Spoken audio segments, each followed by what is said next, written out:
បិទជាមិនគួរឲ្យជឿទេបងប្អូនតារាសម្ដែងអិនសូធាបាទមានគណនី Facebook បាទនឹងព័ត៌មានថប់ផុសគឺបានបាទផុសនិយាយថាគាត់នឹងគឺបានទទួលមរណភាពហើយនៅថ្ងៃទី19ខែវិច្ឆិកាឆ្នាំ2025នេះបងប្អូនគឺខ្ញុំមិនជឿបាទពិតជាមិនគួរឲ្យជឿមែនព្រោះបងអិនសូធាគឺគាត់ជាតារាសម្ដែងដែលជាធនធានកម្របំផុតហើយគាត់នៅវ័យក្មេងមែនទែនបងប្អូនហើយរូបសម្រស់គាត់គឺនៅបាទដដែលហើយបាត់បាទពីមុខពីសិល្បៈមួយរយៈគាត់អត់បានចេញព័ត៌មានក៏ដូចជាចេញបាទសកម្មភាពផ្សេងៗទេមិននឹកស្មានថាគាត់ទៅសំងំព្យាបាលជំងឺបាទដែលគឺថាជំងឺមហារីកកាចសាហាវដំណាក់កាលចុងក្រោយបាទបងប្អូនសោកស្ដាយណាស់ដែលបាទតារា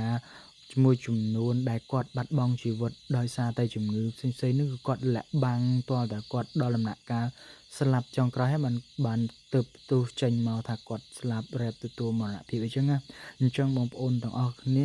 បាទចង់ឲ្យពួកគាត់ចេញមកចែករំលែកពីជំងឺរបស់ពួកគាត់ដែលគាត់មានជំងឺមហារីកបាទមហារីកកាចសាហាវមហារីកអីគេទៅបាទហេតុអីពួកគាត់ស្លាប់លឿនម្ល៉េះដូចជាតារាសម្ដែងប៉ែនច័ន្ទសិទ្ធដែលគាត់ស្លាប់កាលពីឆ្នាំទៅដែរបងប្អូនវាសោកស្ដាយមែនទែនធនធានមនុស្សហើយពួកគាត់បាទជាគំរូជាមនុស្សសម្ដែងរបស់មហាជនអញ្ចឹងនៅពេលដែលគាត់មានជំងឺអីបាទសូមកុំឲ្យពួកគាត់លាក់បាំងសូមឲ្យពួកគាត់ចេញមកចែករំលែកដើម្បីឲ្យតារាក្រោយទៀតក៏ដូចជាបងប្អូនទាំងអស់គ្នាបានស្វែងយល់ពីជំងឺហ្នឹងហើយ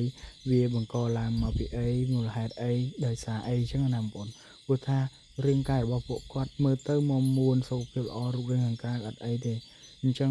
បាទមូលហេតុអីដែលធ្វើឲ្យគាត់កើតជំងឺគ្រាន់តែជាចម្ងល់ទៅបងប្អូនហើយជាចុងក្រោយគឺ